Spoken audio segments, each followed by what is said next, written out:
자아 강도에 대해 다시 한번 얘기해보자. 앞서 우리는 자아 강도 소모와 함께 결국 자아 고갈 현상이 일어나고 이로 인해 하루 일과가 끝나는 시기에는 쉬운 선택을 하게 된다고 했다. 하지만 자아 강도의 소모는 늦은 저녁뿐 아니라 현재의 결정을 방해하는, 즉 결정 장애를 일으키는 요소가 되기도 한다. 식료품점 무료 시식 코너에 어떤 날은 6개의 잼이 진열되고 또 어떤 날에는 24가지 잼이 진열된다. 그 결과 24개의 잼이 진열됐을 때 더 많은 손님이 몰려와 잼을 시식한다. 지금까지 결과는 당연하다고 생각하겠지만 막상 최종 구매율은 24가지 잼이 진열되어 있을 때보다 6가지 잼이 진열되었을 때가 높았다.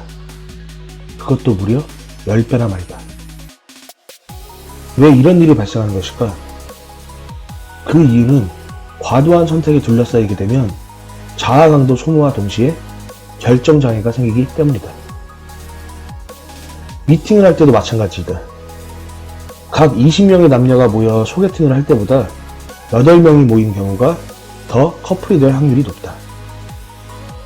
우리에게 많은 선택지가 있을 때 자아 강도 소모와 함께 결정장애를 일으키는 것처럼 우리의 목표도 비슷한 성향을 가지고 있다. 많은 선택지에서 결정장애가 아닌 명확하지 않은 목표로 인해 해야 할 행동이 흐려지게 되고 결국 행동하지 않는 선택을 하게 되는 경우입니다. 다이어트를 예를 들어보자.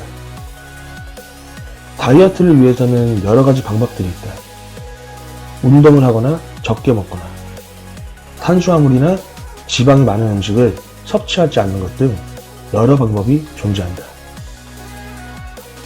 여기서 목표를 단순히 다이어트로 잡았다면 방금 설명한 것들과 같은 많은 행동의 제약과 선택이 생기게 된다.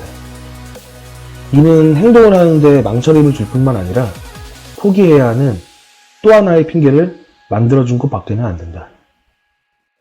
다른 것은 몰라도 다이어트를 위해 운동을 하겠다 라는 목표는 명확할까? 이 또한 선택지가 많다.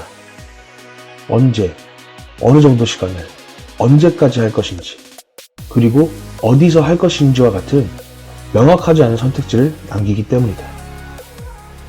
그렇기 때문에 해당 시간에는 목표에만 집중할 수 있도록 유도하는 명확한 계획이 필요하다. 단순히 살을 빼기 위해 다이어트를 하겠다 라는 다짐보다 다가올 여름을 위해 5월까지 저녁 스피닝으로 10kg를 감량하겠다 라는 목표가 당신의 집중도 향상과 추가 계획을 세우는 데 있어 단순하고도 확실한 이정표가 되는 것이다. 그렇게 되면 다른 음식의 섭취나 금식은 추가사항이 될 뿐이다.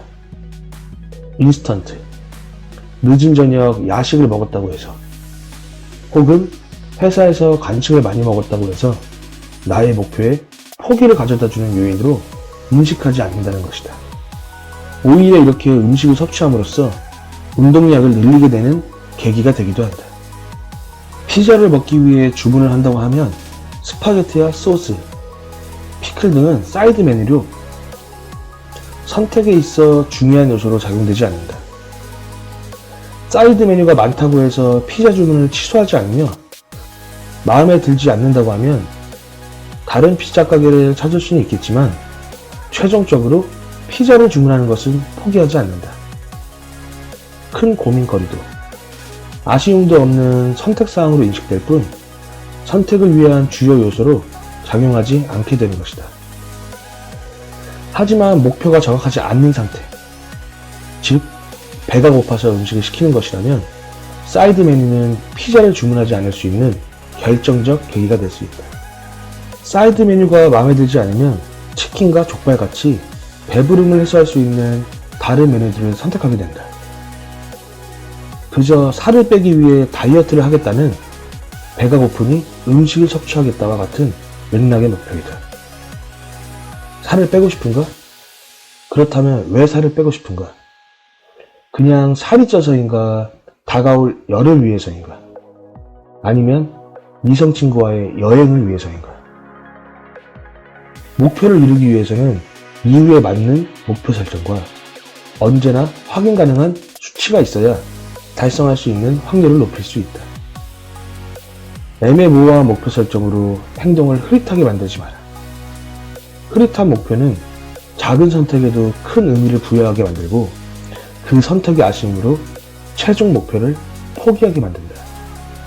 명확하고 뚜렷한 목표는 행동에 힘을 실어주고 작은 요소에 흔들리지 않는 꾸준함을 선사해준다.